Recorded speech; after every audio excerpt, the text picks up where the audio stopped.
Oke, kita lanjut materi kita tentang Nisa. Nah, kita sudah bahas tentang Allah. Nah, hari ini saya mau bahas tentang manusia. Jadi kita skip ke halaman 43. Ya, karena bagi saya ini penting.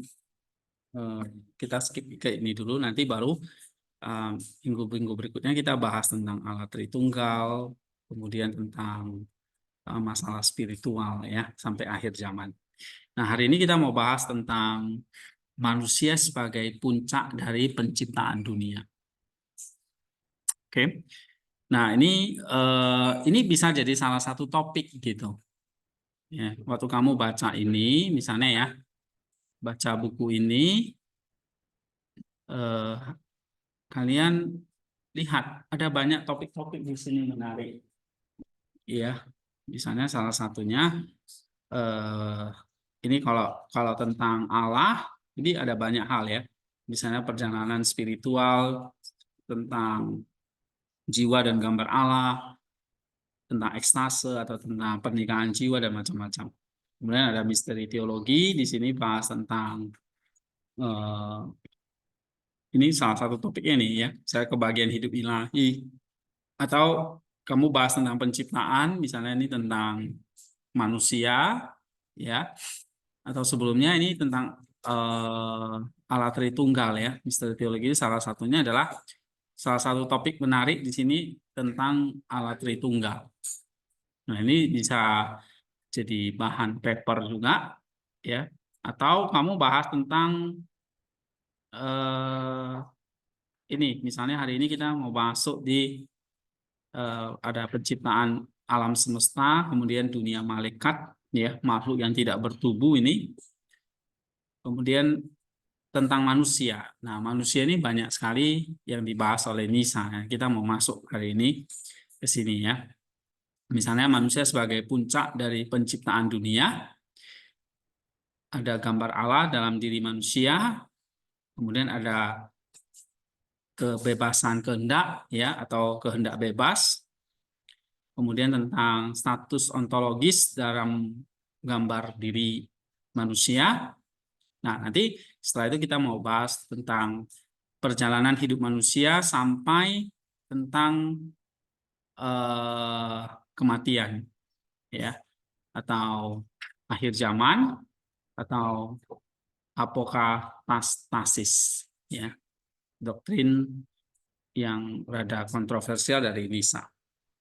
Oke, ini beberapa topik yang kalian bisa pilih. Oke. Eh, Nanti kalau hidup manusia itu bisa ada topik-topik yang menarik di sini, ya. Cuma memang nanti eh, topiknya itu kamu harus kaitkan misalnya dengan salah satu aspek budaya, misalnya. Ya, misalnya kamu bahas tentang gambar Allah dalam diri manusia. Nanti kamu kaitkan dengan budaya apa ini, gitu. Ya. Tapi eh, kamu coba buat kerangkanya itu kayak gini ya.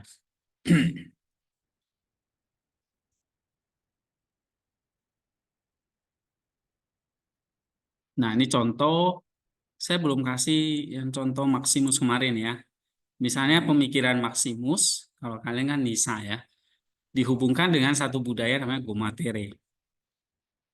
Ya, outline-nya seperti ini aja. Nanti pendahuluan, ya, seperti biasa ya. Kemudian nanti hasil dan pembahasannya kalian bahas dulu tentang Nisa, ya. Baru bahas dulu budayanya berikutnya. Bahas budayanya, baru kamu lihat titik temunya, encountering-nya. Oke? Nah, baru nanti dari titik temu itu atau perbandingan itu apa impact-nya atau transformasinya. Ini namanya impact and transformation atau istilahnya implikasinya gitu. Ya. Baru konklusi apa kontribusinya gitu. Nah, di sini encountering-nya analisisnya. analisis perbandingannya, ya. Nah, nanti impact and transformation ini novelty-nya apa di sini dan implikasinya. Konklusi itu ya kontribusi dan aplikasinya. Nah, sehingga nanti dalam paper kalian itu bangun mindset-nya adalah ada datanya dari mana? Maximus, ya kan? Datanya dari mana? Dari buku-buku tentang misalnya ambil satu budaya apa. Itu data nih dua.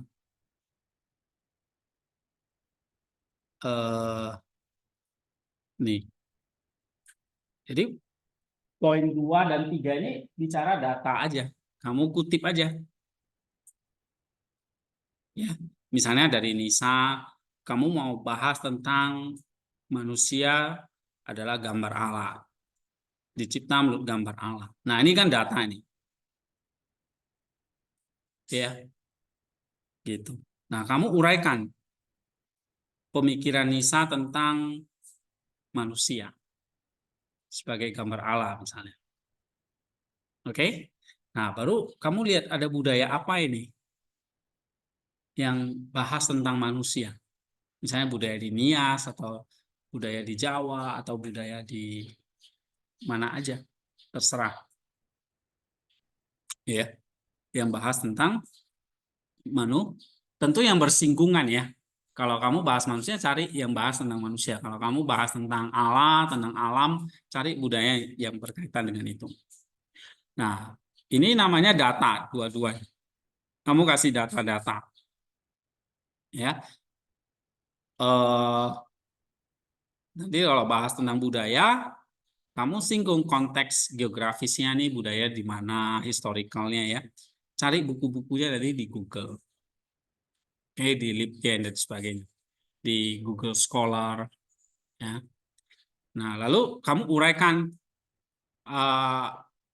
praktek dan kepercayaan mereka yang penting-pentingnya, key cultural practice and belief-nya. Nah, uraikan data-datanya.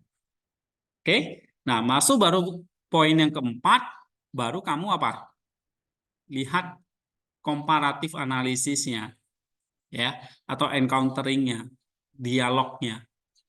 Nah, ini pembahasannya. Apa yang sama, apa yang beda, apa titik temunya, dan tantangannya. Oke, misalnya seperti ini. Kemarin di fase ya. Nah, ini. Hasilnya nanti seperti ini. Ini mesti bahas tentang budaya, ya. Nah, perjumpaannya, encounteringnya, pemikiran Nisa dengan budaya apa gitu, ya. Nah, lalu titik temunya apa aja nih? Satu, ada konsep ketuhanannya, ada yang sama nih, ada yang beda. Titik temunya apa lagi? Tentang kasih, tentang kosmologi, tentang apa gitu ya. Nah, gitu. Lalu ada tantangan apa yang dihadapi? Adaptasi apa yang bisa disesuaikan, ya. Nah, ada potensi apa yang transformatif, peluang dialognya. Nah, ini nanti diagram perbandingannya kayak gini. Ada konsep misalnya tentang manusia. Menurut Nisa apa? Suku budaya ini apa? Nah, lalu persamaannya apa? Titik temunya. Tantangannya itu yang beda apa?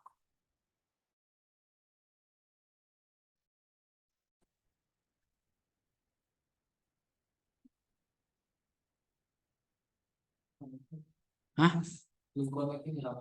Iya.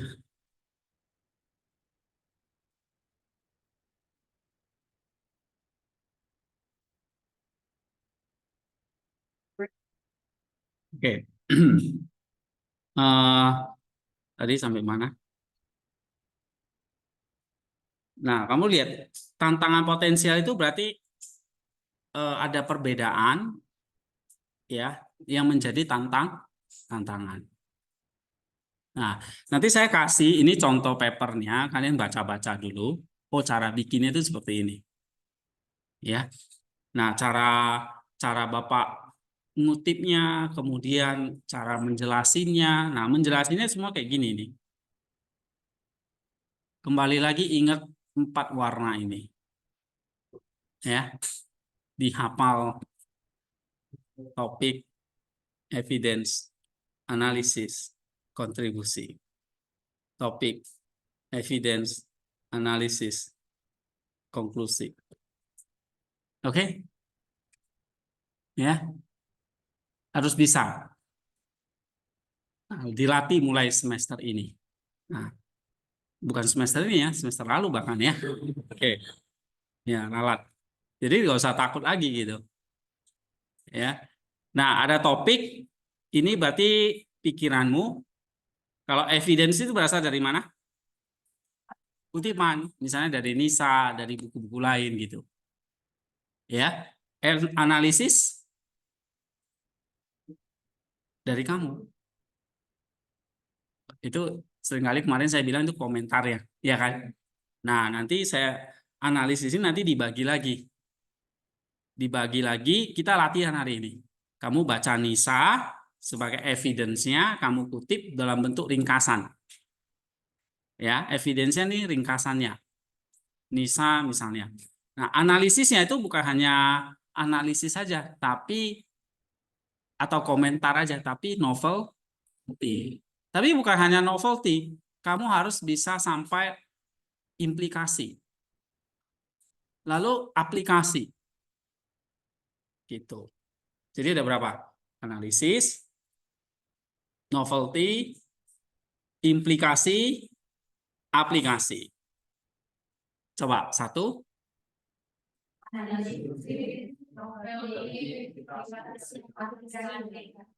Implikasi, aplikasi. Ya, 4 itu harus bisa. Nah, untuk ngisi apa? Kolom yang hitam ini. Oke? Nah, lalu ada evidence itu ringkasan atau kamu kutip langsung atau kamu paraphrase. Ya. Tetapi ada warna hijau satu lagi ini apa? Konklusi. Nah, inilah namanya kontribusi. Kontribusi ini berarti pikiran siapa? Kamu juga. Yang pikiran orang lain cuma warna apa? Biru. Yang pikiranmu merah, hitam, hijau. Nah, pikiranmu bentuk topik. Jadi pertama ada topik, dari topik turun ke evidence, dari evidence turun ke analisis, bukan hanya analisis tapi novelty, implikasi, aplikasi. Baru yang hijau ini namanya apa? Kontribusinya. Ya. Nah, ini yang kamu coba lihat di sini. Misalnya nih.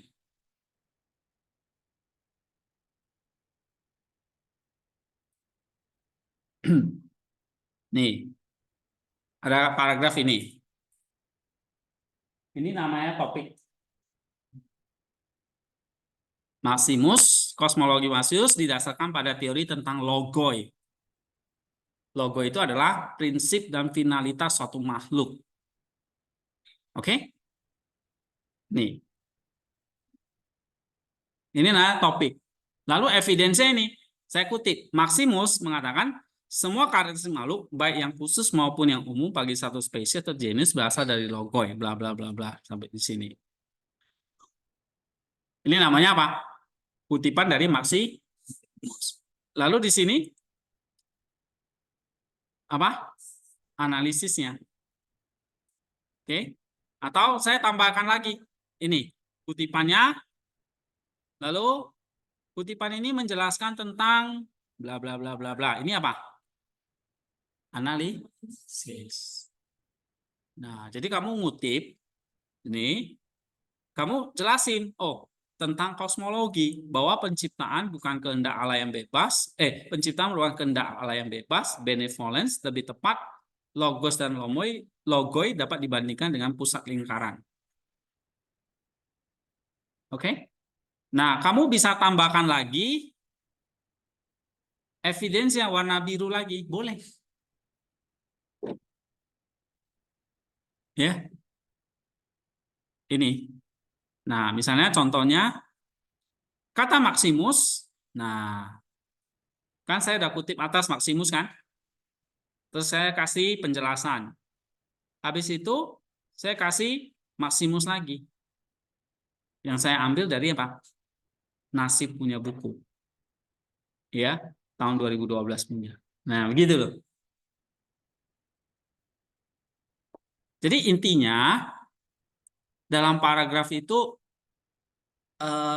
kamu nggak hanya kasih evidence, tapi kamu berani kasih pendapatmu, komentarmu, penjelasanmu. Yang bentuknya nanti bisa macam-macam. Novelty, implikasi, aplikasi gitu. Oke? Nah, itu yang harus kamu latih gitu, dalam nulis. Ya. Mulai bingung nih. Ya, oke. Contoh. Misalnya kan tadi saya udah kutip ini. Nah, lalu saya jelasin nih. Saya kutip lagi Maximus ini. Gitu. Ya kan? Nah, ini. Itu contoh. Misalnya lagi. Nih, inkarnasi logos. Ya. Nah, pasti kalimat awalnya itu apa? Topik ya. Baru saya kutip lagi Maximus. Nih. Ambil yang McGukin ini. Nah, kasih penjelasan. Ya. Nah, ini misalnya nih, logos dari Volorovsky.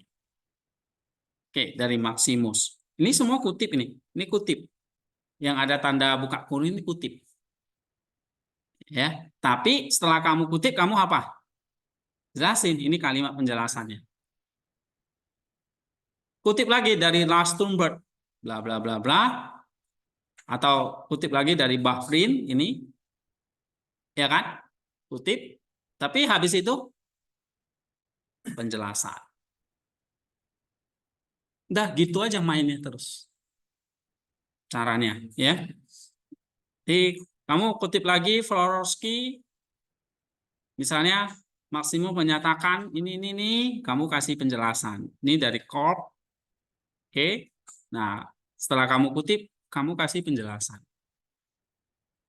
Gitu. Nah, sekarang kita latihan ya, contoh ya.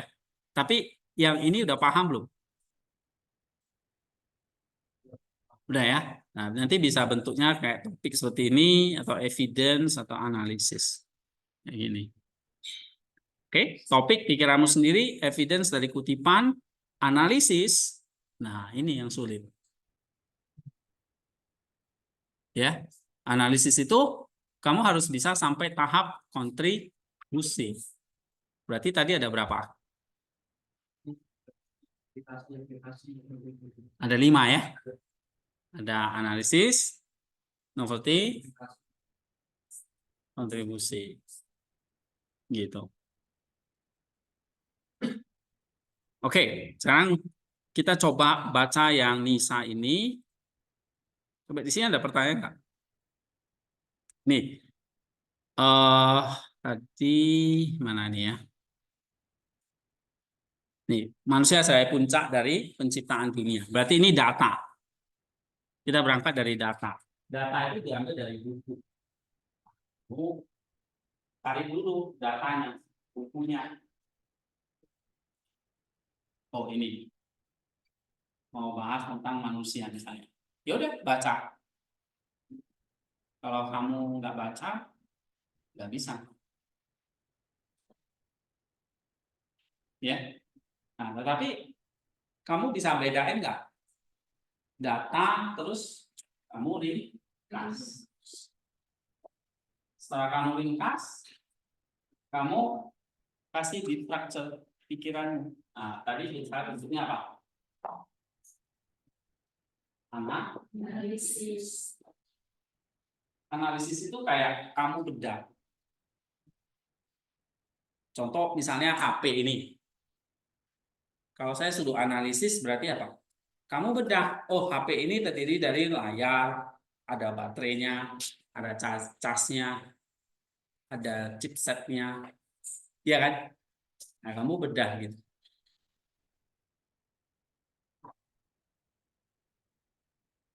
Ya, misalnya kayak kamu saya suruh masak nasi goreng. Oh, kamu bedah dong. Ada nasinya berarti harus ada nasinya, ada telurnya, ada kecapnya, bumbunya, gitu. Ya kan? Kompornya. Nggak ada kompor gimana? Iya, tiup ya. Oke, itu namanya analisis. Kamu bedah. Nanti kamu baca ini, kamu bedah. Ada berapa poin-poin penting nih? Nah, itu namanya analisis. Kayak tadi Pak Andro khotbah. Dia bagi berapa poin? 2 atau 3? 3. Nah, yang ketiga nggak ada ya.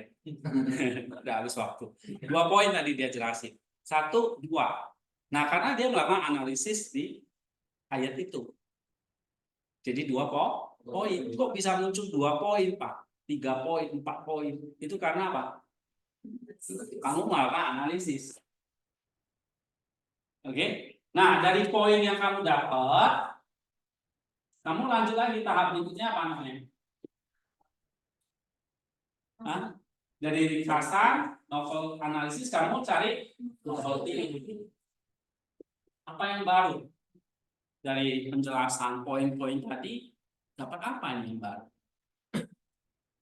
Kayak saya suruh kamu misalnya masak nasi goreng, terus kamu makan, terus kamu dapat sesuatu yang baru. Oh, enak ya. Nasi goreng ini ternyata kalau enak, saya mesti mungkin nasinya harus kasih Ajinomoto yang banyak.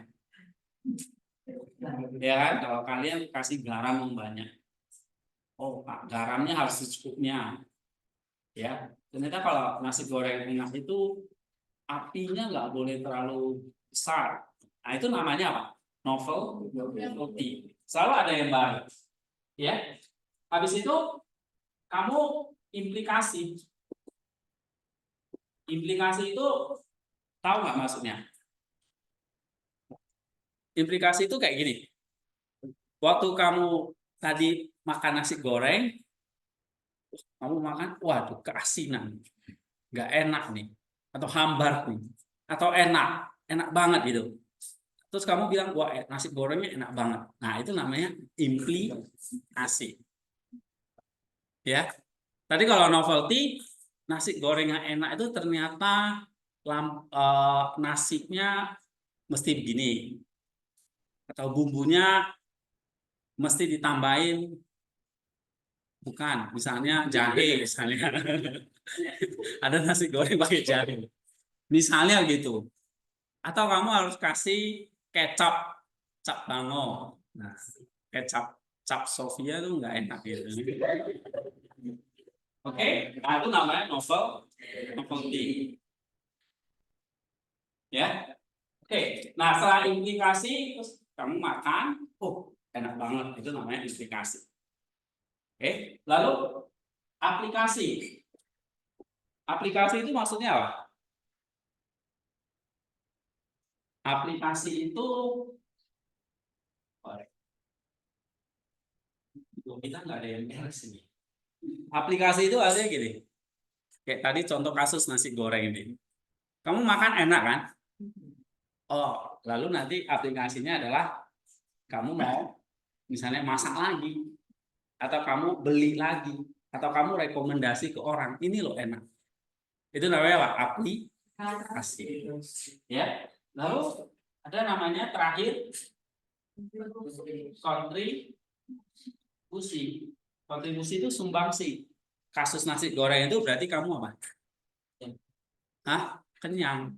Wah, makan nasi goreng enak, kenyang, sehat, gitu. Nasi goreng sehat gak sih? Ya. Nah, misalnya gitu. Kenyangnya itu apa namanya? Kontribusi. Misalnya kemarin kalian jalan-jalan ke Pancuran 7. Oke. Kalau kalian melakukan analisis gimana? Oh, saya mesti ke ini dulu, habis itu kemana, habis itu kamu foto, habis itu kamu ke hutan, masuk hutan terus ini. Nah itu namanya analisis, kamu bedah, ya. Tapi apa yang novelty, hal baru yang apa yang kamu temukan? Oh ternyata di Pancuran 7 itu ada cerita serem, ya kan? Ada buaya misalnya di situ. Nah itu sesuatu novelty, hal yang baru yang kamu temukan apa? Lalu implikasinya apa maksudnya? Ternyata Pancuran 7 itu indah banget. Airnya iya, pas banget nih buat mandi. Nah, itu namanya implikasi. Aplikasinya apa? Hah? Apa? Wah, kamu akan tracking lagi gitu ya. Apa yang akan kamu kerjakan gitu. Oke, kalau kontribusinya apa? Kamu sehat, kamu capek, ya ototmu jadi makin terlatih. Nah, itu namanya kontribusi. Terus kamu kan beli mendoan tuh, nah, kamu sumbangsi buat memberi rezeki buat pedagang kecil. Itu namanya kontribusi.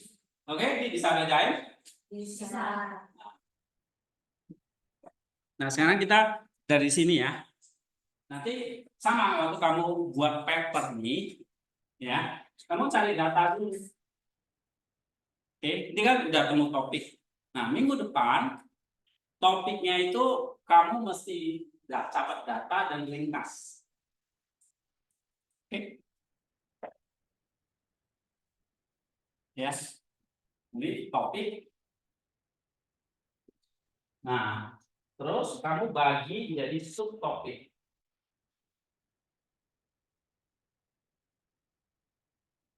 Misalnya topiknya tentang manusia. Kamu bagi manusia itu satu gambar alam.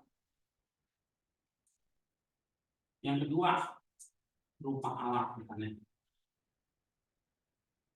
Yang ketiga transformasi.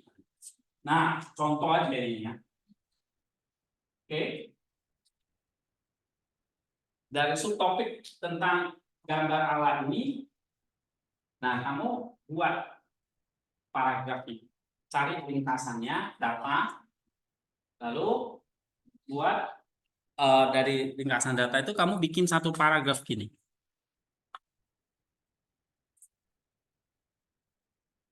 Latihan gitu.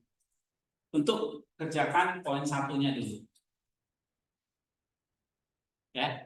Jadi hari ini yang belum dapat topik, coba cari topiknya, lalu bikin subtopiknya. Ya. Nah, seperti yang saya ajarkan kemarin,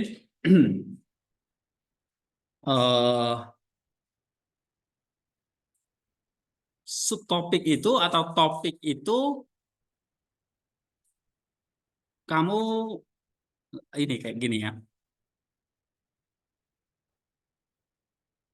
Nah, kamu kelompokkan kayak gitu loh. Ya. Atau gini deh. Jangan gak usah topik dulu. Topiknya udah dapat tadi. Tapi sub-sub topiknya nanti dulu. Nah, jadi gini. Topiknya apa? Misalnya kalau kamu bahas tentang manusia, berarti kamu bisa ambil ini, data ini.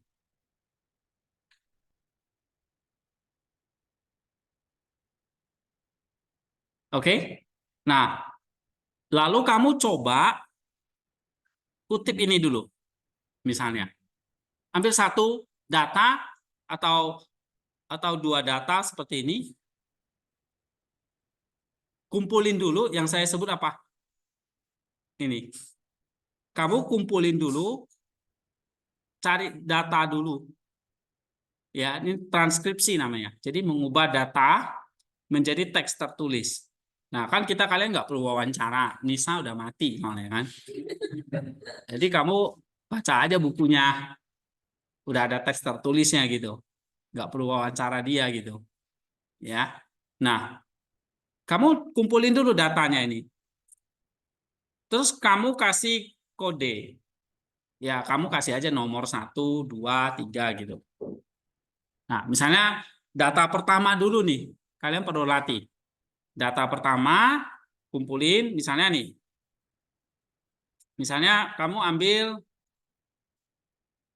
mana sih tadi? Ini. Malah tertutup.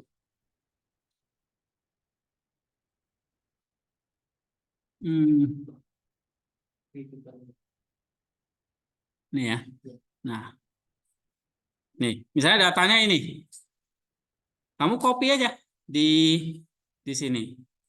Contoh ya. Nih, ini datanya atau kutipannya.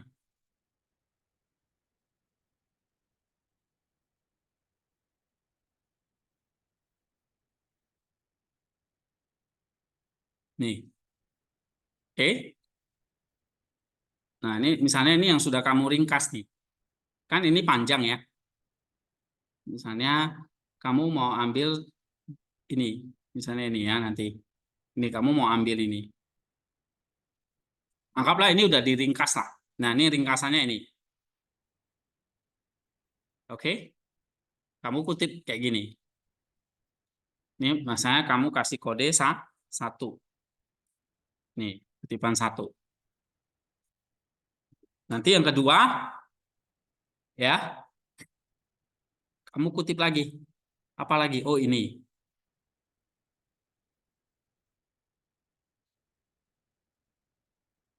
Nih, ini kamu kutip langsung ya. Atau nanti kamu ringkas bisa.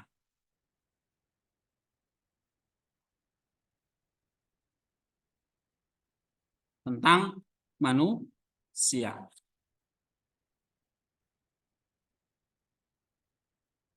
Nah, ini yang kedua. Ya. Oke, misalnya ada 2 dulu misalnya.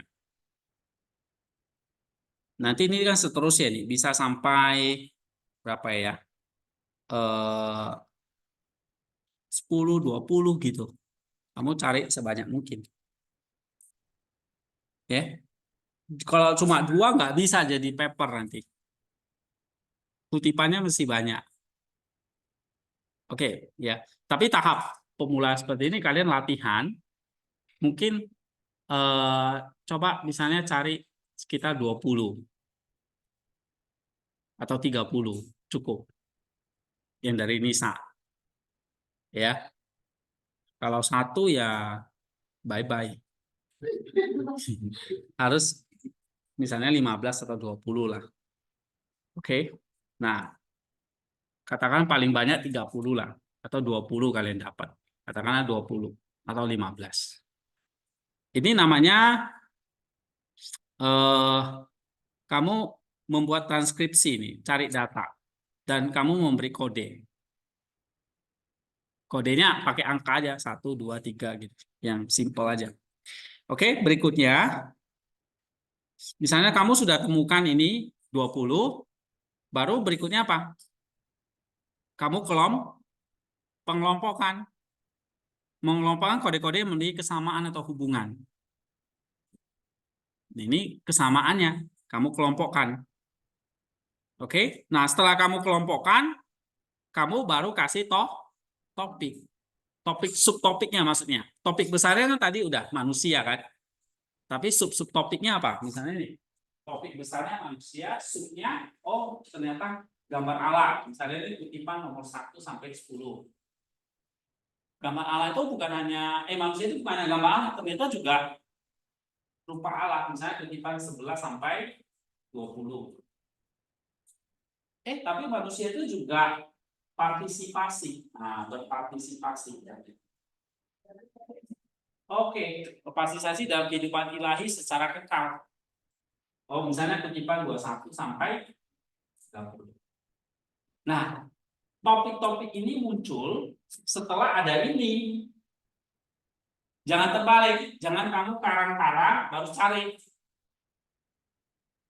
Ya, tapi istilah gambar alam, rupa alam, partisipasi itu hasil dari kutipan-kutipan ini yang sama. Yang sudah kamu kelompokin. Misalnya kutipan 1 sampai 10, iya ini cerita tentang gambar alam. Nah, jadi kutipan itu kan banyak. Kamu cari yang mana yang sama-sama, yang punya kesamaan gitu. kelompokin, yang sama kelompokin. Pak, ternyata 30 kutipan 30 beda semua, Pak. Ya berarti 30 poin.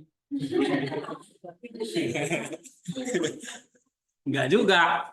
Kamu cari kesamaannya gitu, masukin. Misalnya ada 30, ternyata bisa dikelompokkan jadi 5. Yang sama itu ada 5. Nah, udah, kutipan keberapa masuk ini kelompok 1, kutipan keberapa kelompok 2 gitu. Sampai 5 kelompok. Nah, yang isinya tadi 30 kutipan. Nah, itu namanya pengelompokan. Nah, dari situ baru kamu dari 5 kelompok itu berarti ada 5 tema atau 5 sub topik atau tidak. Ya, paham di sini. Oke, nah itu namanya membuat tema. Nah, yang saya mau kalian lakukan nanti setelah topik, kalian sasarannya adalah cari subtopik. Tapi subtopiknya kumpulin kutipannya dulu.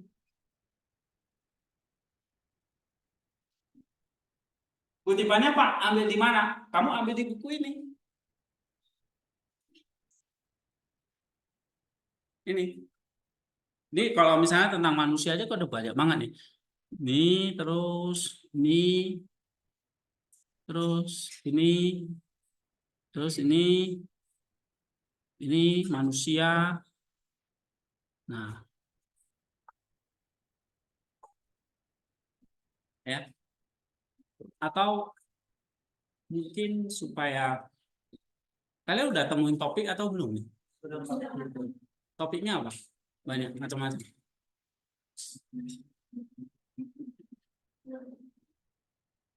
Oke deh, kalau itu dikerjain. Nah, tapi saya tuh sanksi dengan yang kalian temuin itu.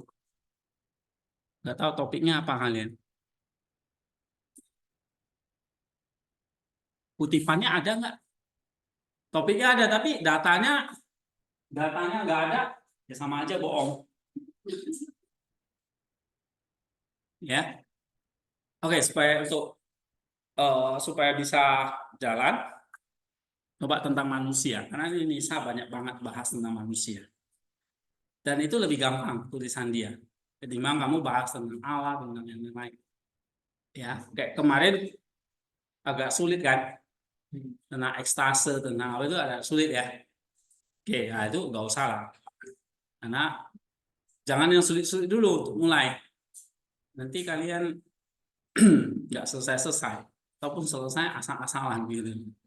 Ya, nah mulai mungkin saya pikir yang gampang ini tentang manusia. Oke, jadi semua tentang topik tentang manusia, ya, karena ini cukup banyak. Itu dari halaman berapa ya? Topiknya tentang manusia, antropologi. Nah, itu mulai dari halaman, dia bahas tentang manusia itu udah mulai halaman 42 sampai nanti nih hidup manusia itu sampai 73. Topik besarnya tentang manusia. Tapi yang saya mau kali itu adalah nanti cari kutipan-kutipan dia, lalu nanti kalian kelompokin sehingga dapat subtopiknya. Nah, misalnya contoh subtopiknya gambar alat. Kutipannya ada nih 10. Nah, baru dari kutipan ini kamu baru bisa bikin paragraf. Ini. Misalnya kutipan nomor 1 ada di evidence di sini. Nah, udah ada evidence, baru kamu bisa analisis dan kontribusi. Kalau nggak ada datanya, kita ngarang nanti. Ya, kalau nggak ada evidence, itu ngarang. Nah, kita bukan kelas bahasa Indonesia, kelas mengarang, tapi kelas dogma, ya kan? Nah, berarti ada evidence-nya. Yang suka ngarang-ngarang bertobat. Gitu. Oke? Ayo, gimana? Mulai mumet? Ini dulu. Jadi semua bahas tentang manusia. Nah, saya batasi kamu baca ini aja dulu. Atau misalnya ini ya, latihannya gini dulu. Hari ini kita bahas tentang manusia. Ada 3 topik yang kita mau bahas. Berarti ini nanti ada banyak ringkasan, berarti ada banyak kutipan. Oke. Ini contoh, saya kasih contoh dulu. Baru nanti aplikasinya kalian kerjakan sesuai kayak contoh. Ya. Topiknya memang tentang manusia dulu. Jadi papernya jangan ditulis dulu. Saya maksudnya make sure-nya kalian ngerti dulu. Kalau enggak nanti pasti kalian itu ya pokoknya selesai gitu ya. Nah, tentang manusia, misalnya nanti hari ini kita bahas ini. Panggilan manusia menjadi dirinya, mana sih? Nih. Puncak, gambaran dalam diri manusia, dan kebebasan kehendak. Itu 3 itu. Nah, dari 3 itu kan sudah banyak kutipan. Ya, sudah banyak kutipan. Nah, misalnya sudah ada 5 kutipan lah katakan. Kamu coba bikin kelompoknya. Ya, bikin kelompoknya, dapat subtopiknya. Oke, setelah dapat subtopiknya, baru langkah berikutnya apa ini? Verifikasi. Ini kan membuat tema itu kan topik. Baru kamu apa? Nah, membandingkan temuan dengan data asli untuk memastikan aku bandingkan. Bandingkannya adalah ini misalnya kayak ini, membandingkannya kayak gini. Kamu kasih komentar, tapi kasih evidence yang lain. Iya, jadi gak hanya dari Lisa, kamu bisa ngutip tokoh lain. Gitu. Misalnya contohnya kayak saya tadi, nih, ya, ada dari Volsky, ada dari Korp, ada dari Juk, ada dari mana-mana gitu. Nah, itu nanti agak sulit lagi. Ya. Oke, jadi evidensinya itu 2. Evidensinya, misalnya dia kan bukti Stenok yang pertama kan. Tapi dia bandingkan dengan apa? Granville. Oke. Nah, itu namanya Pak verifikasi. Itu kalau cara nulis paper yang benar. Verifikasi.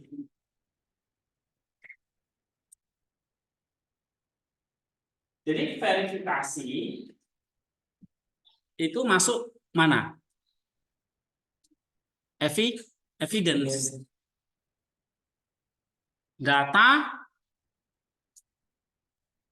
transkripsi data, ini masuk mana? Evidence. Verifikasi, evidence. Ya. Nah, kamu di mana? Kamu menulis laporannya, menyajikan temuan dalam bentuk naratif yang koheren. Ini dia. Naratif yang koheren ini tugas kamu. Kamu susun kayak gini, topik, evidence, analisis, konklusi. Jadi kamu nulis. Yang nulis siapa? Ya kamu. Bagian kamu, ide kamu nih sekarang. Analisis di sini. Kamu masukin. Ini bagian kamu. Kalau evidence, kutip buku. Kamu analisisnya, kontribusinya, topiknya. Nah, kamu bikin dalam bentuk menyajikan temuan dalam bentuk naratif yang koheren. Misalnya koheren itu ya buatlah paragraf-paragrafnya yang sambung menyambung itu.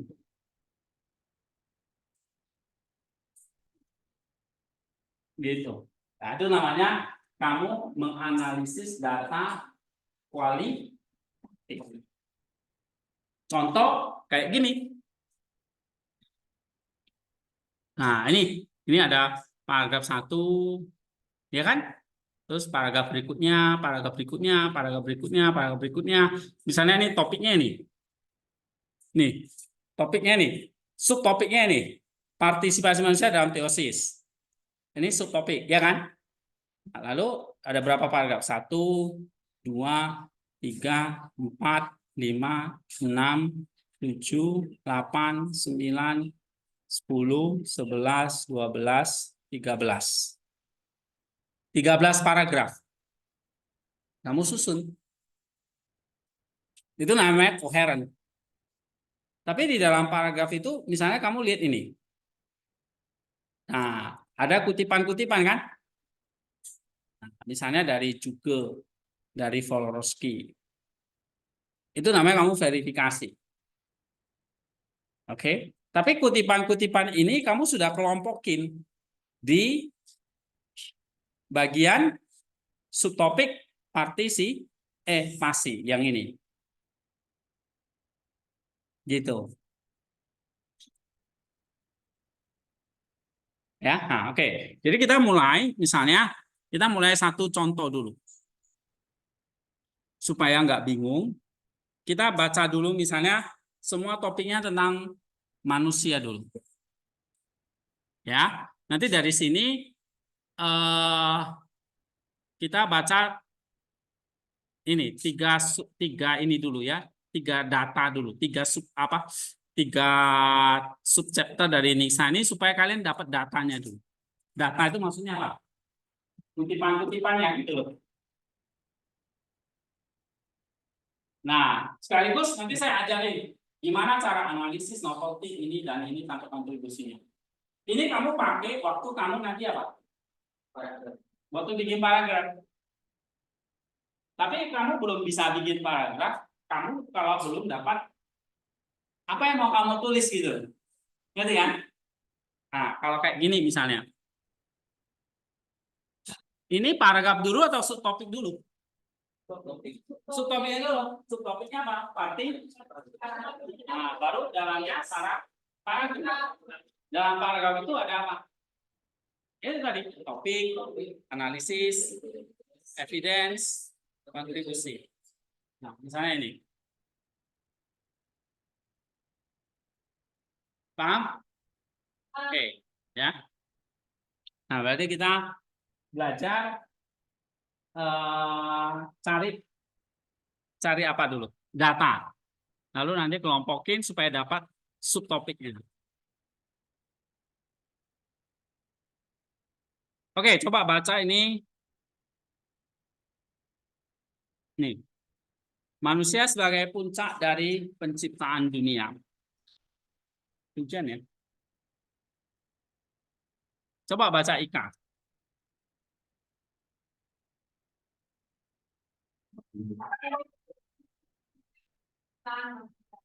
Inilah penjelasan dan penyelesaiannya.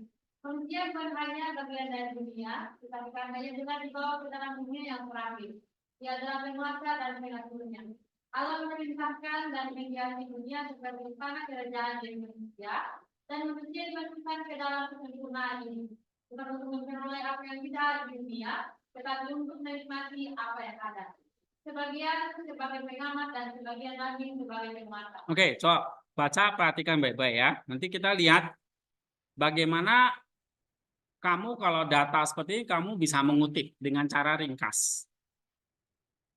Nah, nanti di sini udah ada, ini ada ringkasannya. Ringkasan ini akhirnya nanti kamu kutip jadi satu kutipan. Dari sekian berapa ini?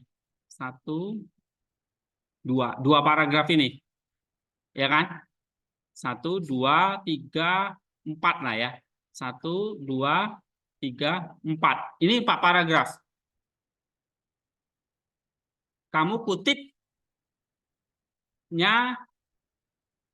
hanya 1 ini.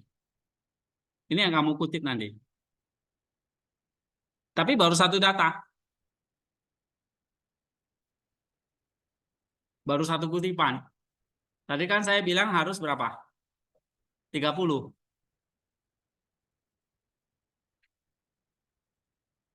Ya kan? Gitu. Iya, kalau kamu dua-dua apa misalnya 4 paragraf ini kamu hanya dapat satu bisa. Tapi Pak, saya males deh. Saya maunya udah ada langsung di sini misalnya 5 gitu loh. Ya, ya nggak apa-apa sih. That's okay. Tapi waktu kamu baca ini nanti, ini maksudnya saya mau kasih contoh. Gimana bikin ringkasan, gimana bikin analisis, novelty, dan sebagainya. Oke, ini hanya contoh. Tapi lewat contoh ini, kamu mulai nanti praktek. Kerjakan. Gimana, Pak? Oke, dari contoh ini, kamu nanti dapat satu data. Hari ini berarti kalau kita bahas 3, berarti ada 3 kutipan. Nah, nanti dari 3 kutipan itu, mungkin satu kutipan akhirnya jadi satu subtopik. Nggak apa-apa dulu. Sebagai latihan aja ya. Nanti data yang kedua, kutipan kedua jadi subtopik nomor 2. Data yang ketiga atau ringkasan yang ketiga menjadi subtopik nomor 3. Gitu ya. Latihan gitu aja dulu. Ini latihan nulis-nulisnya dulu. Yang apa? Yang bukan paper gitu. Oke. Nah, setelah itu setelah dapat topiknya baru setelah dapat ringkasannya kamu baru masuk bikin paragrafnya. Nah, nanti kamu bikin paragrafnya kayak gini. Mana sih? Nih. Berarti satu subtopik, satu paragraf. Nah, nanti hasilnya 3 paragraf. Oh, berarti bikin essay aja. Nah, bikin essay aja. Karena saya mau kalian bisa latih tulis ini dengan benar. Yang isinya ada ini. Gitu loh. Ya. Ini jadi latihan. Paham nggak? Nah, jadi ada 3 titik, berarti 3 titik nanti ringkasannya itu jadi evidence-nya. Nanti tinggal kalian ringkasannya jadi evidence-nya, tinggal kalian tambahin analisisnya. Nanti buku lain harus cari. Ya, baru nanti kontribusi. Nah, kalimat analisis yang warna hitam ini nanti tadi macam-macam. Bisa novelty, bisa implikasi, bisa aplikasi. Oke? Nah, ini kita mau pelajari kan. Ya, oke. Nah, jadi kita baca dulu datanya. Caranya kita baca dulu. Ini saya nggak nakut-nakuti, nggak mempersulit, tapi memang ya kayak gini. Belajar yang benar. Kalau yang nggak benar sih gampang. Tinggal pakai apa ya, ChatGPT dan sebagainya selesai gitu loh. Ya, tapi hindari itu. Karena nanti otak kita jadi bodoh. Ya, oke. Kecuali mau bodoh ya nggak apa-apa sih. Oke, baca lagi, Ika. Mata manusia adalah ganda. Di satu sisi ia adalah pusat alam semesta, mikrokosmos alam yang lengkap. Kedua, dunia kecil yang berisi semua elemen yang besar. Oke, kamu perhatikan ya. Natur manusia itu ganda. Satu sisi dia mikrokosmos. Terus? Alam kita manusia terakhir sehingga manusia dapat mencakup semua jenis kehidupan di dalam dirinya. Iya. Namun, ini bukanlah martabat umat manusia. Iya. Apa yang kita peroleh dengan menganggap manusia sebagai gambar dan rupa dunia? Gregorius bertanya, bagaimanapun juga bumi ini fana dan langit berubah, dan segala sesuatu yang ada di dalamnya pun ikut berubah. Yang berkomentar ironis tentang para sudut pandang, mereka mengatakan bahwa manusia adalah mikrokosmos dunia, tetapi dalam memuliakan makhluk manusia dengan pujian yang lebih tinggi, Mereka tidak menyadari bahwa mereka meyakini dan manusia dengan sifat agar dan fitur. Iya, jadi maksudnya satu sisi manusia itu mikrokosmos, tapi bukan hanya itu. Manusia apalagi ini? Oke, baca lagi berikutnya. Gregory menganggap bahwa manusia berdaulat karena dia diciptakan menurut jalan Allah. Yang dalam kita yang sebagainya karya-karya Allah dicapai. Ya.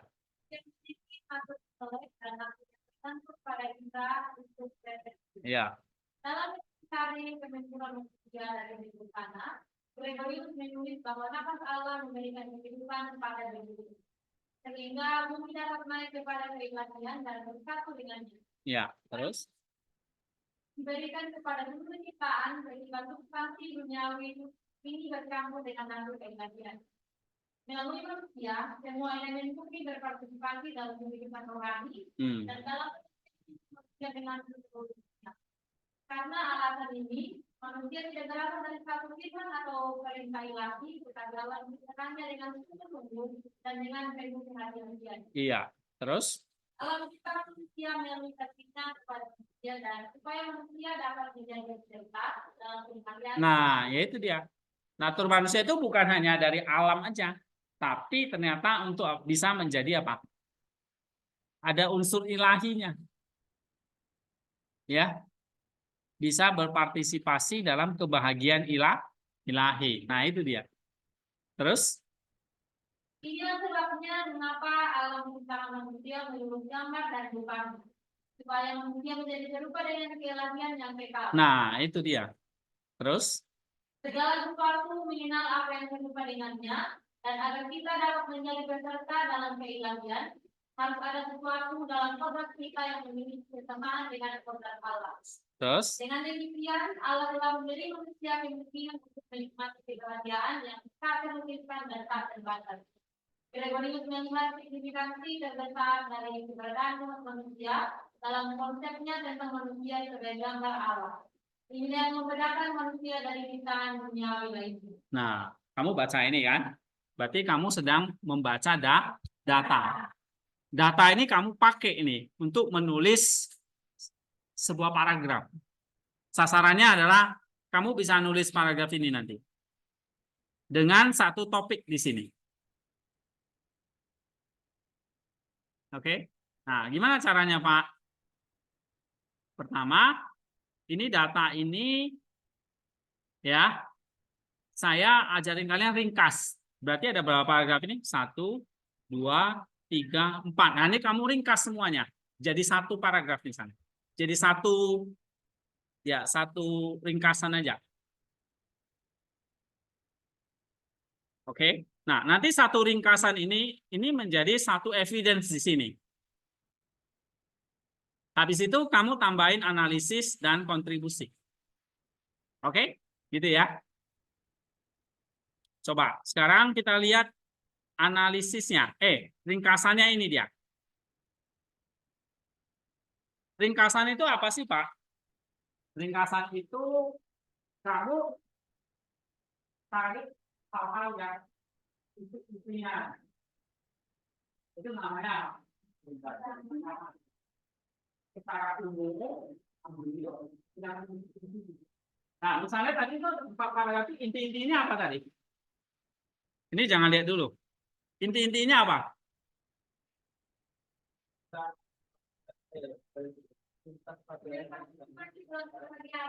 Oke, terus apa lagi?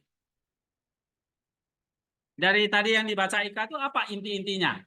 Poin-poinnya apa? Inti-intinya apa? Natur ganda tadi kan? Ya, apa lagi?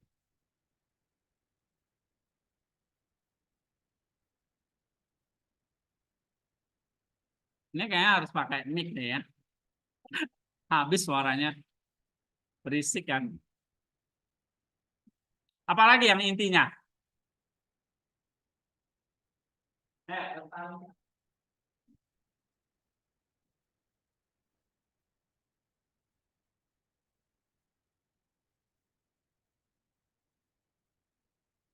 Apa yang intinya? Ini, smart.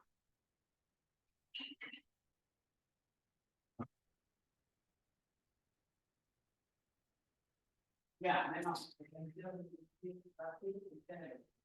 Ya, kalau ini tapi atur manusia mikrokosmos, satu lagi punya juga.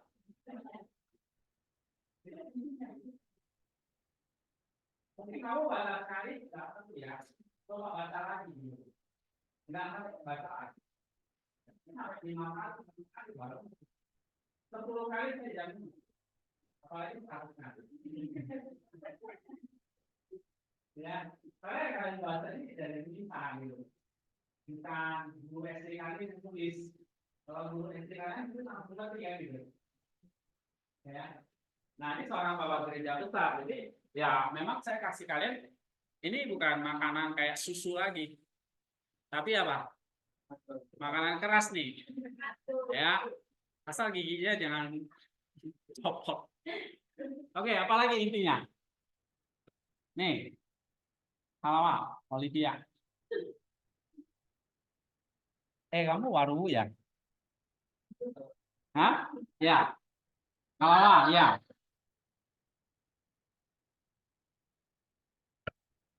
Apa Olivia? Poin pentingnya apa?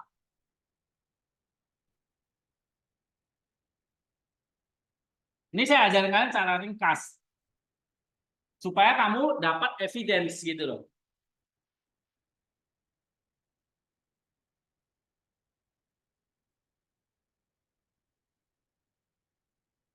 Ini atau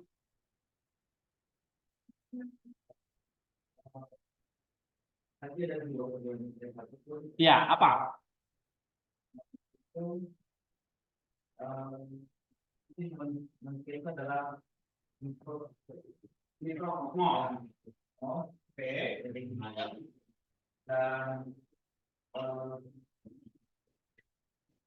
itu adalah bagian dari kita apa ilahi. Saya itu punya ilahinya. Oke, terus yang itu didasarkan dengan saksi penciptaan. Oh, penciptaannya kan saksi. Oke, terus ada lagi yang lain? Manusia yang menyandang gambar. Apa? Manusia yang menyandang gambar Allah. Oke, terus? Hah?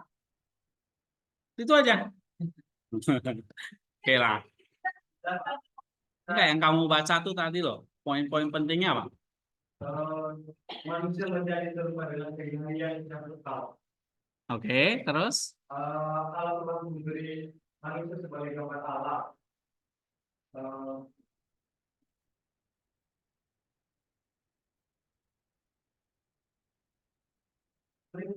Cuma itu ya. Oke. Ini wiki. Ada pendapat? Masih kosong? Depi. Itu manusia merupakan kosmos yang memiliki satu kesatuan dalam berpartisipasi dalam kehidupan. Iya, maksudnya bagian yang general, yang inti-intinya aja. Kayak kamu misalnya berperjalanan ke Pancuran 7. Kalau kamu ringkas itu kan, oh intinya ya kami pemanasan, habis itu apa? Lewat Kali Pagu, habis itu apa? Sampailah kami ke, nah gitu kan? Itu namanya inti-intinya kan? Benar nggak? Nah, habis itu kami makan mendoa, habis itu kami pulang. Yang gitu, inti-intinya ini. Oke, ini siapa? Baju merah, Damica.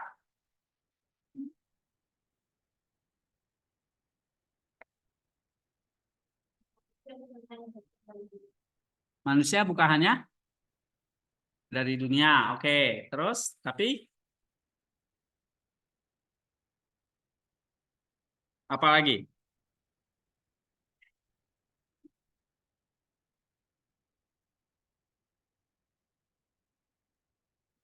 Ini si Natalia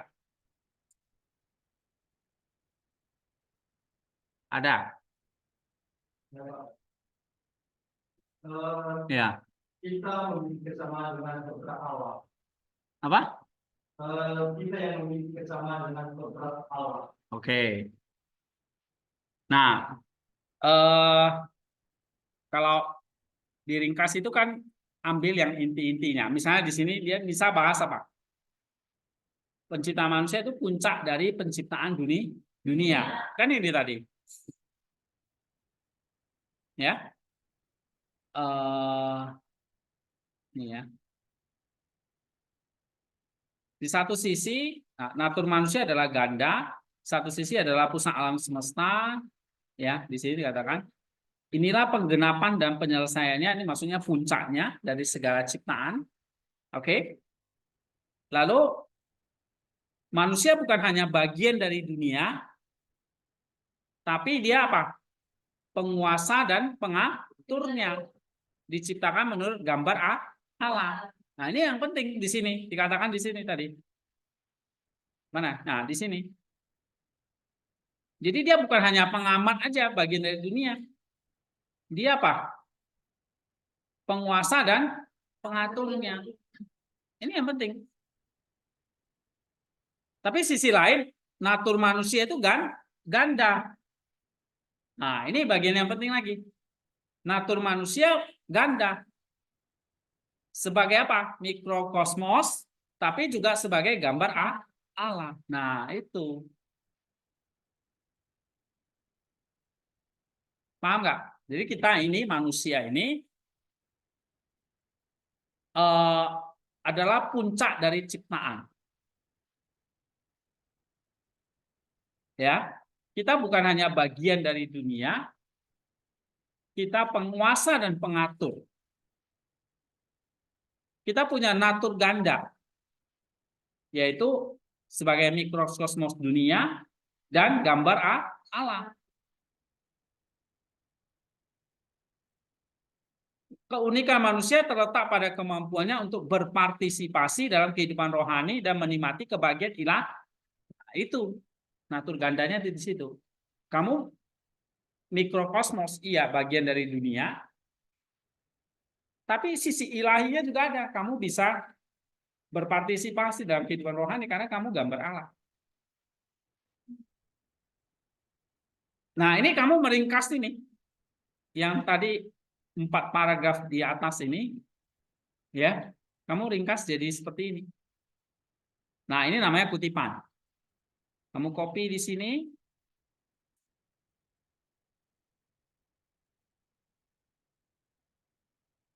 Oke.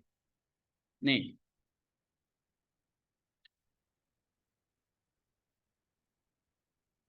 Ya. Nah, ini kutipannya, berarti kamu kasih referensi lah ya, misalnya dari Nisa. Nah, ini dari buku siapa ini? Misalnya dari saya aja. Ini kan buku ini ya. Halaman berapa?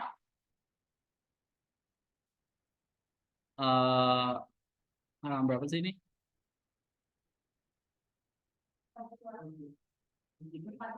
43 sampai kan dari sini ya. 42 43. Nih. Tahun berapa? 2024.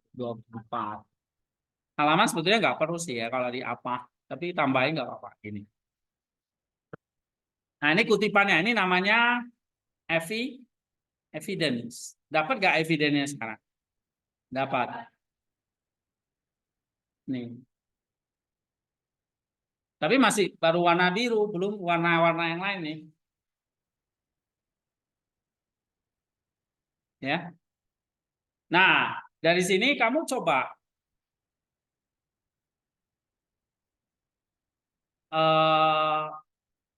apa topiknya dulu lah, nggak apa-apa. Topiknya apa ini kira-kira?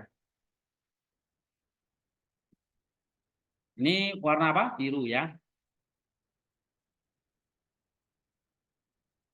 Sekarang merahnya apa? Coba baca lagi. Ini, Lisma. Ya.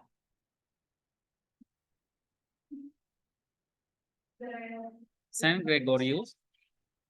Survei dari kita bahwa manusia adalah puncak dari permukaan dunia. Manusia bukan hanya bagian dari dunia, tapi juga penguasa dan pengaturnya. Diciptakan menurut gambar Allah. Manusia memiliki satu ganda sebagai mikrokosmos dunia dan gambar Allah. Keunikan Manusia terletak pada kehidupannya untuk berpartisipasi dalam kehidupan rohani dan menikmati kebahagiaan ilahi. Oke, kamu kutip dari buku saya kan? Kasih referensinya di halaman sekian. Oh, tampil dulu baru halaman ya. Oke, salah.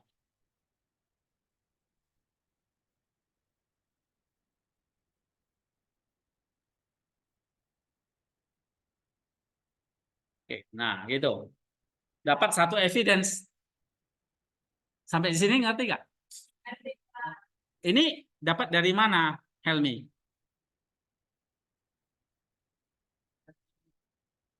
Dari apa?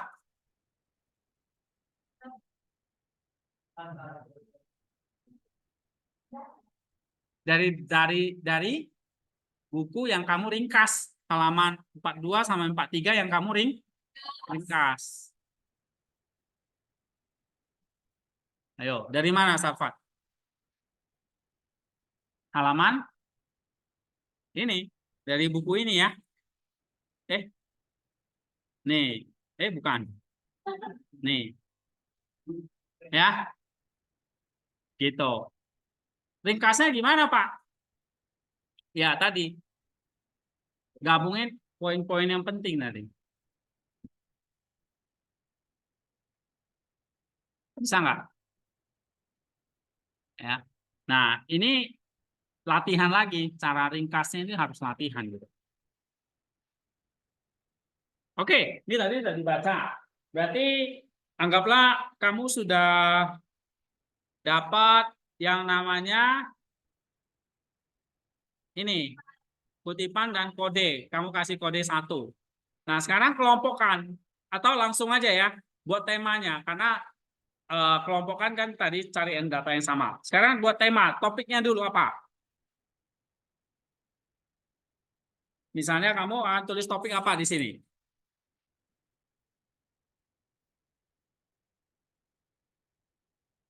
Misalnya kamu akan tulis ini, manusia adalah masterpiece-nya Allah. Ya kan? Masterpiece itu apa ya bahasa Indonesia ya? Hah? Masterpiece apa? Karya terbaik. Nah, karya terbaik dari Allah. Nah, gitu. Ini topiknya nih. Manusia adalah hasil ciptaan terbaik dari Allah atau karya terbaik dari Allah. Nah, misalnya itu namanya topik. Baru kamu kutip Nisa nih. Oke? Selanjutnya apa? Kamu bikin apa? Hah? Analisis. Nah, lihat ini aja. Warna hitam nih sekarang. Analisis tadi saya bilang apa? Cari analisisnya, novelty-nya, implikasinya. Nah, gitu. Oke, sekarang coba. Apa analisisnya?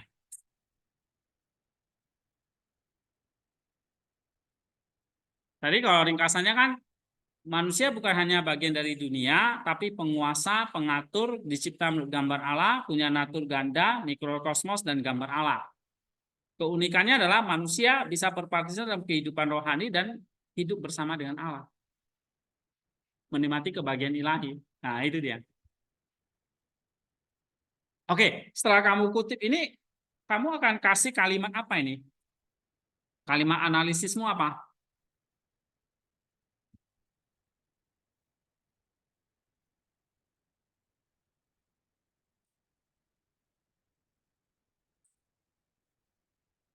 Nah, lihat contoh. Contoh kalau saya kayak gini nih. Kamu bedah. analisis itu kamu bedah. Oh, pertama, manusia puncak ciptaan. Yang kedua, natur ganda manusia. Yang ketiga, gambar Allah. Yang keempat, tujuan penciptaan manusia.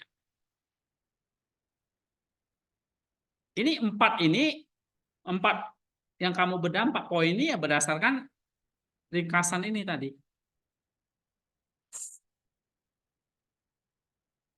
Oke, atau berdasarkan tadi bacaan di atas tadi. Ya, oke, coba baca. Yang belum pernah saya suruh baca siapa? Marsha, coba. Manusia.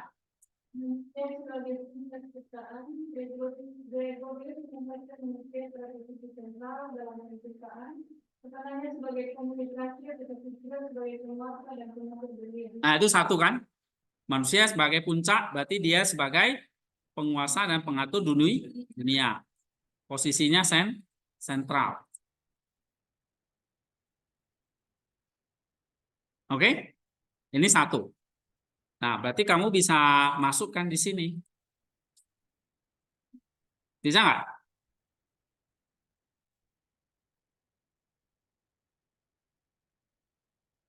Manusia adalah puncak ciptaan. Nah, kamu ngomong gitu.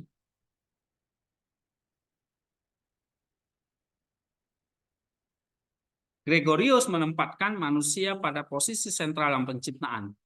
Bukan hanya sebagai penghuni terakhir, tapi juga sebagai penguasa dan pengatur dunia. Nah, ini berarti kalimat apa? Analisis. Oke?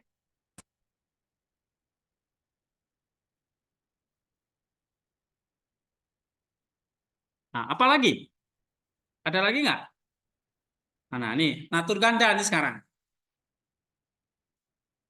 Soalnya ini kan data, ini kan saya padatkan itu ya, 4 paragraf itu jadi satu ini.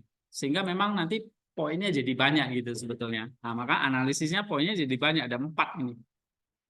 Karena tadi bacaannya 4 paragraf dipadatkan gitu. Ya kan?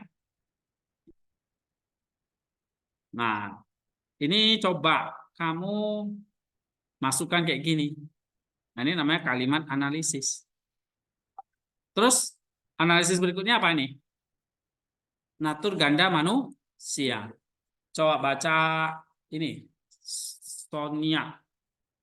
Natur ganda manusia. Manusia memiliki natur ganda, yaitu sebagai mikrokosmos dunia yang mana dan sebagai gambar Allah yang mana. Iya. Kamu bisa masukkan di mana? Di sini. Di analisisnya. Jadi manusia puncak ciptaan. Tapi dia juga apa?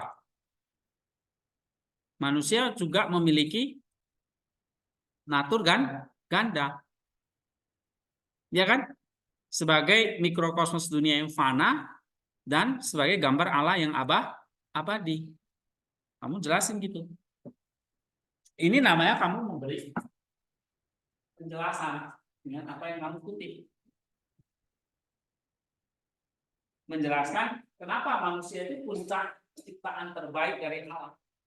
Oh, karena manusia itu satu, dia punya posisi sentral. Yang kedua, dia natur ganda.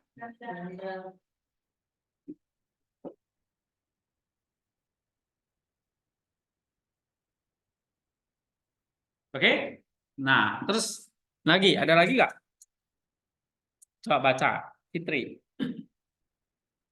Gambar Allah, martabat utama manusia terletak pada penciptanya menurut gambar Allah yang memungkinkannya untuk berpartisipasi dalam kehidupan rohani dan mencapai kebahagiaan. Iya. Satu sisi dia mikrokosmos, tapi sisi lain dia gambar Allah. Artinya apa? Dia bisa berpartisipasi dalam kehidupan rohani. Kucing nggak bisa. Kamu ajak dia berdoa, dia nggak ngerti. Ya kan? Anjing, kamu ajak dia ibadah, dia nggak ngerti. Dia nggak bisa berpartisipasi. Kalau Olivia bisa, tapi ada nama kucing Olivia. Jadi tergantung Olivia itu manusia atau kucing gitu. Kalau manusia bisa karena gambar A. Ya kan, Olive? Oke, kamu kutip lagi taruh di sini.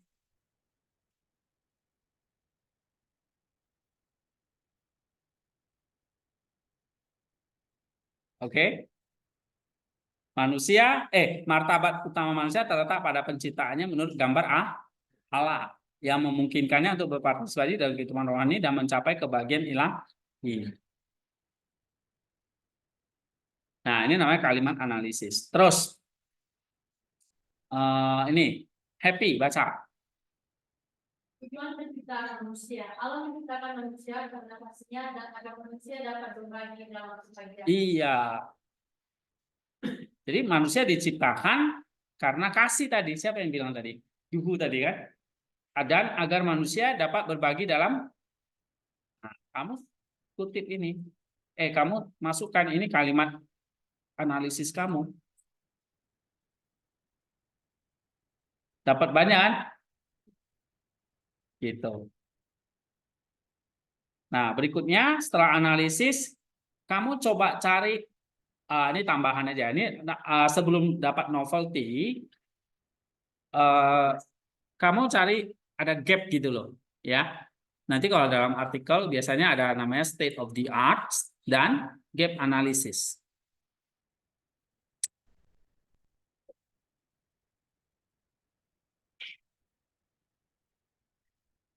Gap analysis, bentar. Coba baca. Happy. Baca state of the art. State of the art. Pandangan Gregorio sejalan dengan teologi Kristen tentang manusia sebagai puncak ciptaan dan gambar Allah. Gregorio memberikan penekanan khusus pada natur ganda manusia dan perannya sebagai penghubung antara dunia fisik dan rohani. Nah, apa yang kalau state of the art itu kan umumnya orang akan melihat manusia itu ya gambar Allah, semua udah tahu gitu kan. State of the art-nya ya Mandangyo sejalan dengan teologi kita, teologi Kristen tentang manusia itu sebagai puncak ciptaan dan gambar Allah. Saya kira ini semua setuju gitu loh. Ya. Bisa semua lah. Bahkan ya sekarang kan misalnya kalian sering dengar Pak Yason ngomong manusia itu adalah citra Allah, ya kan? Dia pakai istilah citra. Citra itu maksudnya gambar. Ya. Aduh. Semua ngomong yang sama gitu loh. Cuma apa gap-nya? Gap itu apa yang luput? Oh, ternyata di sini Gregorius menekankan penekanan khusus pada natur ganda manusia. Nah, ini yang nggak ada sama yang lain. Ya. Pernah dengar misalnya Pak Yason ngomong tentang natur ganda manusia? Tidak. Nah, itu berarti gap-nya. Tapi kalau manusia itu citra Allah, gambar Allah, ya ada. Tapi apa yang luput dari misalnya dari Pak Yason? Natur ganda manusia. Ini contoh namanya gap.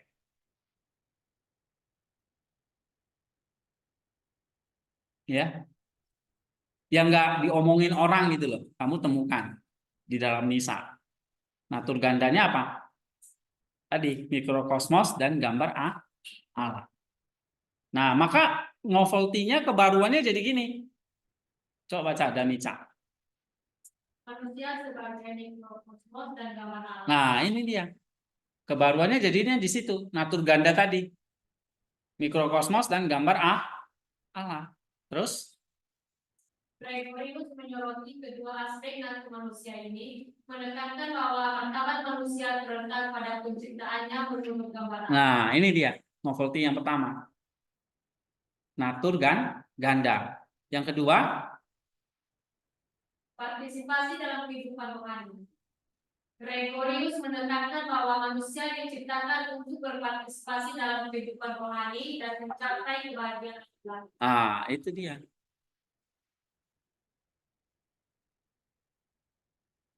Jadi ada berapa novelty-nya? 2. Manusia sebagai mikrokosmos dan gambar Allah, dan manusia berpartisipasi dalam kehidupan rohani. Nah, kamu bisa nggak ambil novelty itu masukkan dalam kalimat analisis? Bisa. Taruhnya di mana, Pak? Apakah di sini lagi? Di sini jangan, gitu. Ya, kamu bikin paragraf aja yang lain. Misalnya gini, paragraf yang lain, kamu copy lagi yang ini.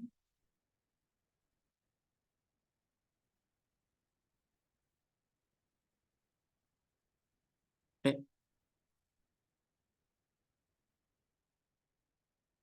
nggak bisa sama sih. Ya, ini ya. Nah, terus yang warna hitamnya kamu ganti kalimat novelty boleh. Nih,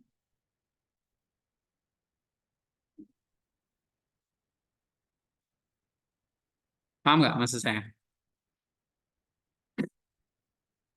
Nah, yang hitam ini namanya kalimat apa? Novel, novelty. Kalau ini tadi analisis.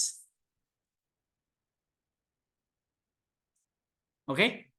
Jadi waktu kamu bikin analisis atau komentarnya ini, kamu bisa ambil kalimat analisis, kalimat novelty gitu. Ya. Nah, ini contohnya nih. Kalau yang atas, ini paragraf apa? Ini analisis ya kan? Kalau ini novelty-nya. Mana yang lebih sulit? Hah? Novelty-nya kan? Yang atas juga sulit, Pak. Yang biru apalagi, Pak? Aku yang merah aja, Pak. Merah paling gampang kan?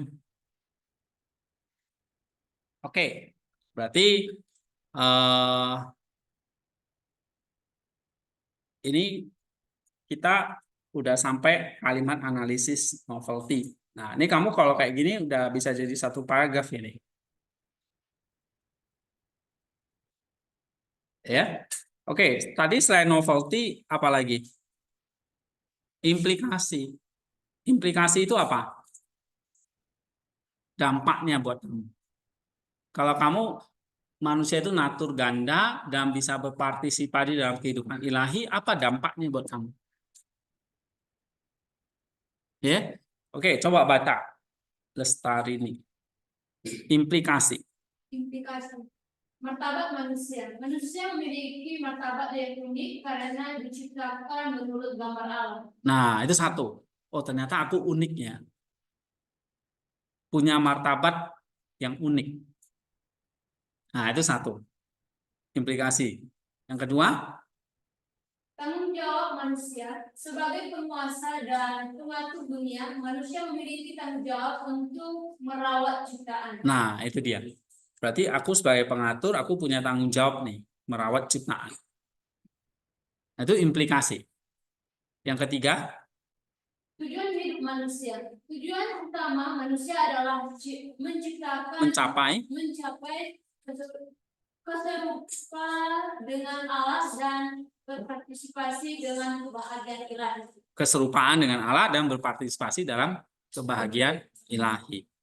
Berarti ada tujuan hidup manusia. Nah, itu dampaknya, itu implikasinya. Kamu bisa pakai nggak buat untuk nulis paragraf di sini? Bisa. Kamu copy. Oke, jadi kamu bikin paragrafnya yang ini. Nih, misalnya ini kamu copy lagi, tapi analisisnya kalimat implikasi.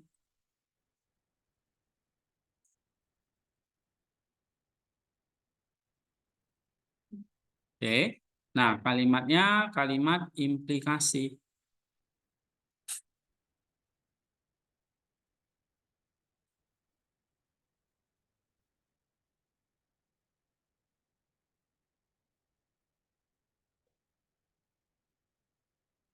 Nah, gitu. Ya. Jadi martabat manusia ini buang aja. Lalu nih. Nah, ini. Ya. Eh, Ini nggak usah ya. Nah, gitu. Maksudnya yang ini kamu buang aja nggak apa-apa. Karena sudah ada penjelasannya di sini kan. Yang kayak gini, ini kamu buang gitu. Oke, Nah, bisa kan?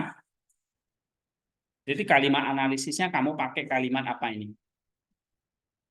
Implikasi. Oke. Jadi manusia adalah ciptaan terbaik dari Allah.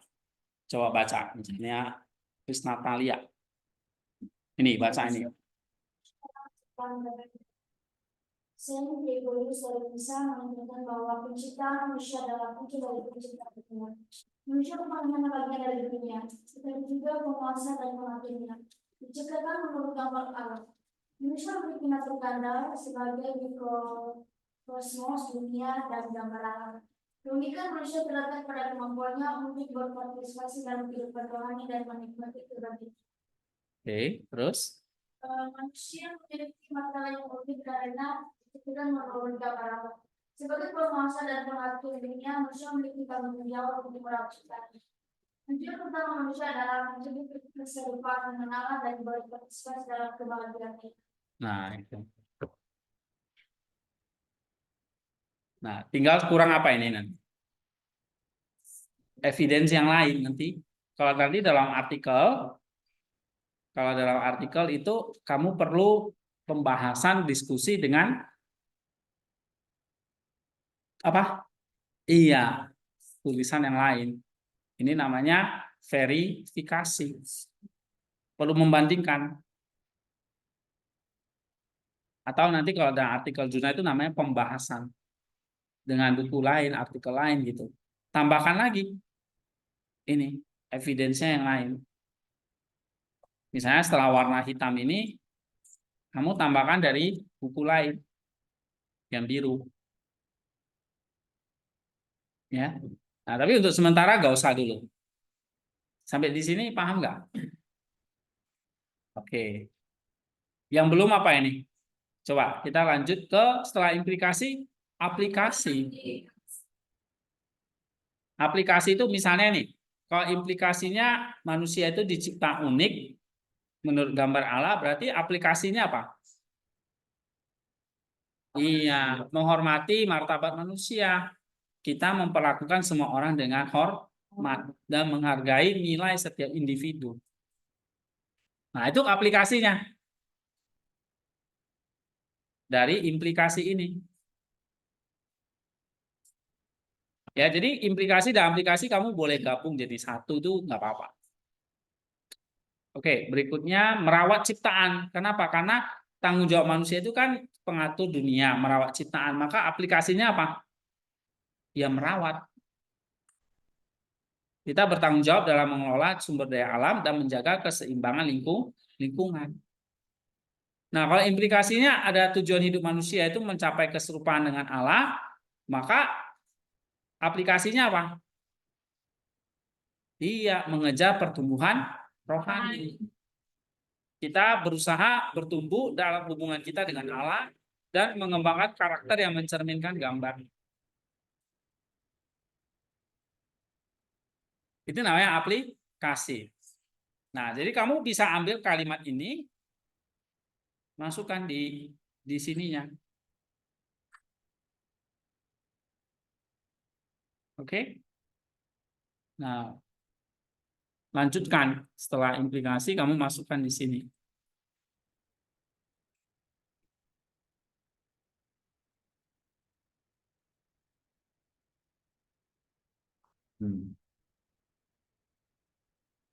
Ya, ini berarti kalimatnya apa nih? Implikasi dan aplikasi.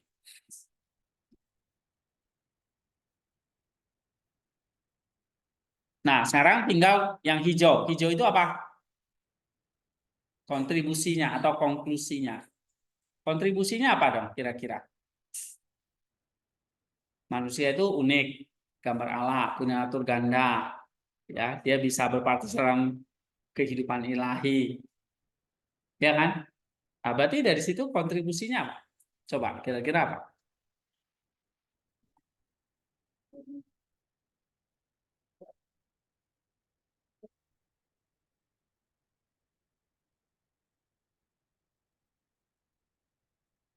Kalau kamu rajin olahraga, kontribusinya ah, sehat, ya nggak kegemukan. Itu kontribusi. Jadi kalau misalnya ini apa? Kira-kira.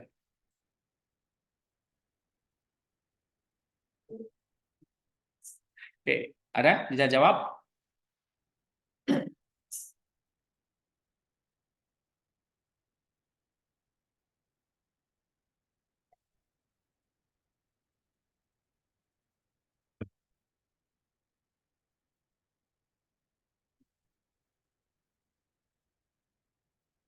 Oke, kalau nggak ada, kita lihat dulu ya. Nah, coba baca Arvin. Pandangan Gregoris tentang penciptaan manusia memberikan landasan teologis yang kuat untuk memahami martabat manusia, Ya, tanggung jawab kita terhadap ciptaannya dan tujuan hidup kita yang sejati. Ini mengingatkan kita bahwa kita diciptakan untuk lebih dari sekedar kehidupan duniawi, tetapi untuk berbagi dalam kehidupan dan kebahagiaan Allah. Nah, jadi pandangan Gregorius ini memberikan kontribusi apa? Landasan teologis yang kuat untuk memahami martabat manusia, tanggung jawabnya dan tujuan hidupnya. Jadi pandangan Gregorius ini memberikan kita landasan teologis yang kuat bahwa ya saya dicipta ini dia punya tujuan, punya natur ganda, punya tanggung jawab. Nah, ini namanya apa? Kontribusi, memberikan apa? Landasan teologis yang kuat. Nah, kamu tinggal kutip aja dari sini.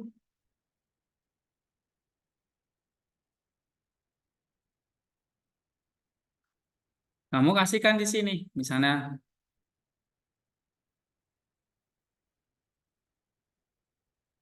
ini warna apa? Hijau. Nah, selesai. Ya kan? Atau yang hijaunya di sini.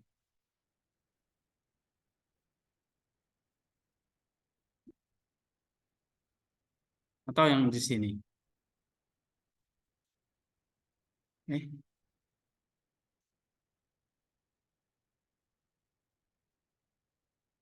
Nah, ini ada 3 pilihan paragraf nih. Oke. Ini untuk satu topik tentang manusia. Jadi kalau kamu mau buat misalnya ini judulnya manusia adalah karya terbaik, ciptaan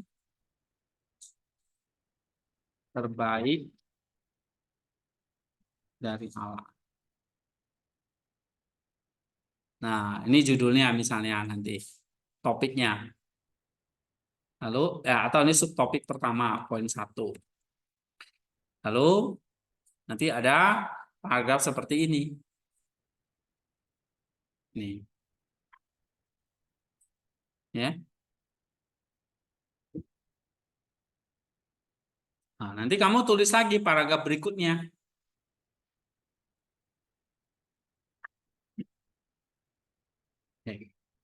Nanti ada 2 lagi.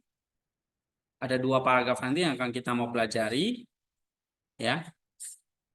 Jadi totalnya 3 paragraf kan. Nah, nanti kamu kasih judulnya apa nanti, topiknya apa. Ya. Itu nanti bisa jadi subtopik yang satu. Gitu. Nah, ini yang kita latih tiap minggu gitu.